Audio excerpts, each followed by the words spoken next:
Parce que nous ne pratiquons pas l'écoute active. Attends, pas d'écoute active. Donc attends, si je résume, pas de bienveillance, pas d'écoute active, pas d'empathie. Mais qu'est-ce qui reste en fait? Ça doit être étonnant pour les personnes qui viennent se former.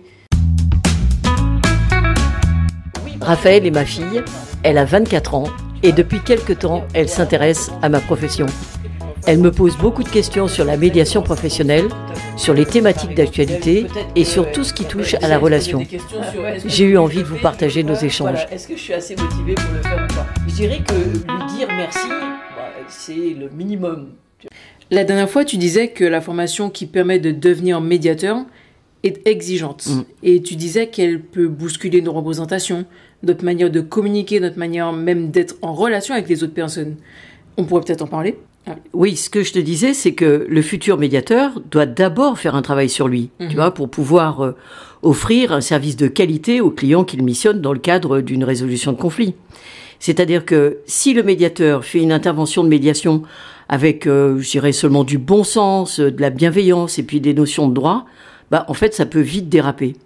Parce qu'il suffit qu'il soit heurté par un propos ou qu'il soit en désaccord avec la solution imaginée par les parties, qu'il se trouve par exemple en sympathie avec l'une des personnes ou du coup en antipathie avec l'autre, ou encore qu'il pose le droit comme référentiel, et en fait c'est toute la médiation qui est vouée à l'échec. Et là tu fais référence à sa posture en fait, sa posture d'indépendance, de neutralité et d'impartialité. Ce qui va être important, ce sont les processus qu'il va mettre en œuvre. Tu te souviens, c'est d'abord recevoir individuellement les personnes, puis la réunion des parties, pendant laquelle il accompagne les personnes dans une réflexion qui va leur permettre de prendre une décision libre et éclairée. C'est-à-dire sans être le jouet de leurs émotions. C'est-à-dire une décision en dehors des rapports de force.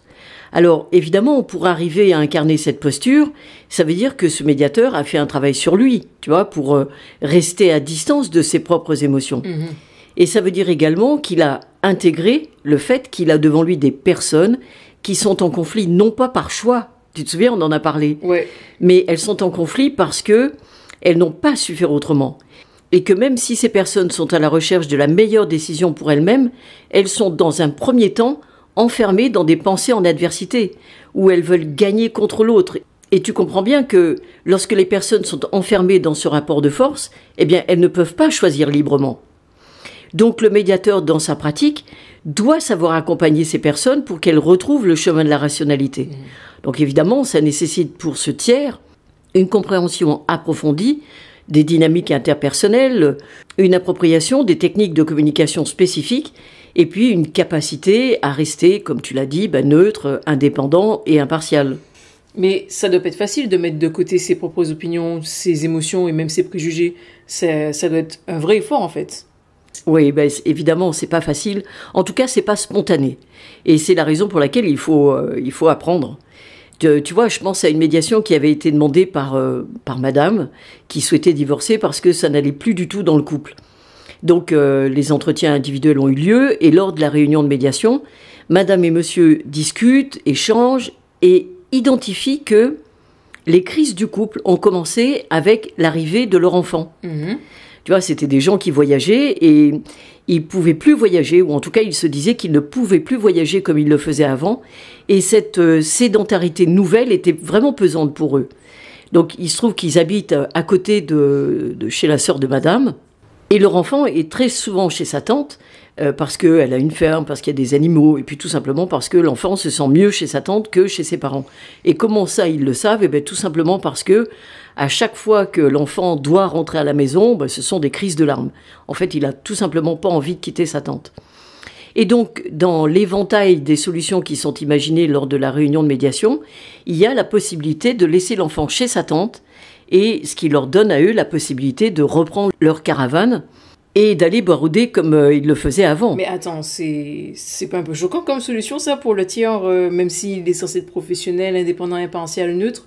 Parce que, surtout s'il a une conception de la famille plus traditionnelle, je dirais, papa, maman, les enfants, ça forme... Oui, tu vois, c'est exactement là que le médiateur doit avoir fait ce travail de distanciation. C'est-à-dire qu'il n'est pas là pour juger la solution des personnes. Et ça, c'est pas facile.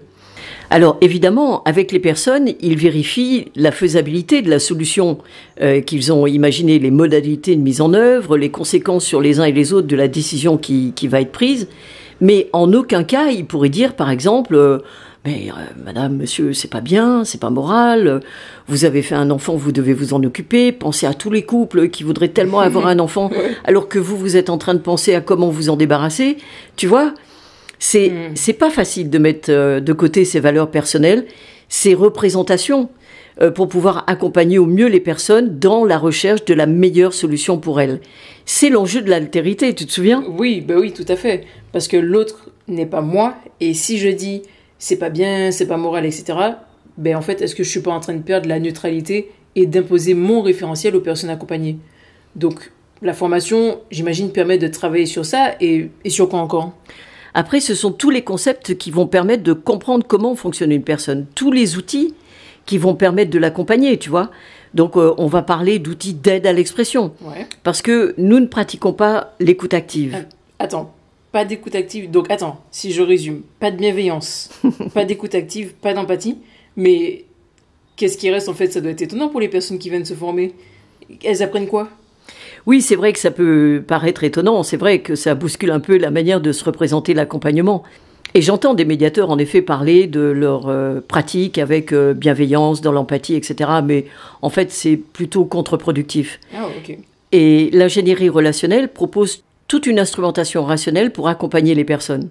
Alors, ça veut dire qu'en formation, on travaille beaucoup sur ces concepts et ces techniques qui vont permettre d'intervenir sur des conflits, quels que soient les enjeux et les intérêts. C'est-à-dire ?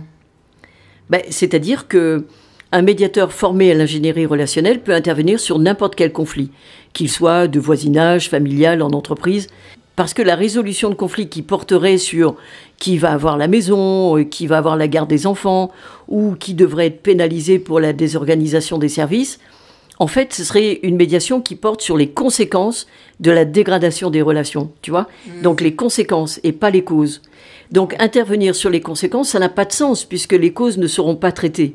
Ça veut dire que les enjeux et les intérêts pourront être réglés, mais la relation, elle n'est pas restaurée. Ouais.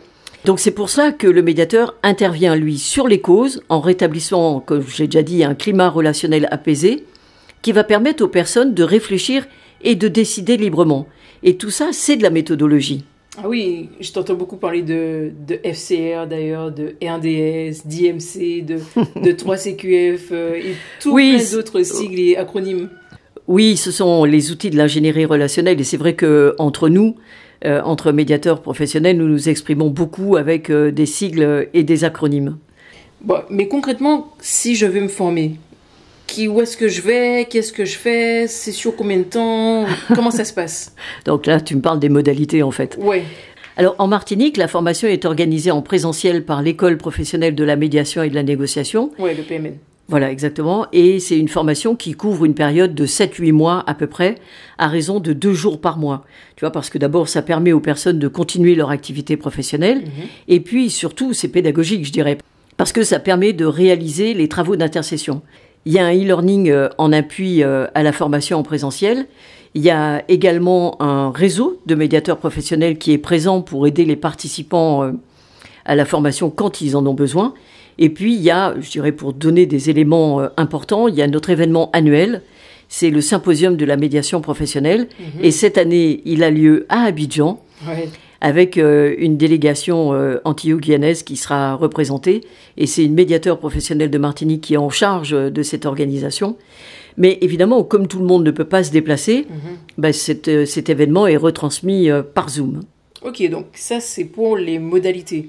Mais tu me disais aussi que tu comptes même plus le nombre de médiateurs qui t'ont dit que cette formation a tout simplement bouleversé leur vie. C'est vrai. Oui, c'est vrai, parce que, comme je te l'ai dit, c'est d'abord s'approprier des techniques, s'approprier des concepts, une méthodologie précise. Et bien sûr que tous ces éléments ont un impact dans la vie personnelle des médiateurs. Je dirais, pour résumer, que c'est un gros travail sur les représentations. Ouais. Tu vois, la représentation que j'ai de moi-même, de l'autre, des relations, la représentation du conflit, la représentation de l'intervention d'un médiateur lors de conflits. Ouais. Tu vois, on pourrait parler des représentations la prochaine fois. Ouais.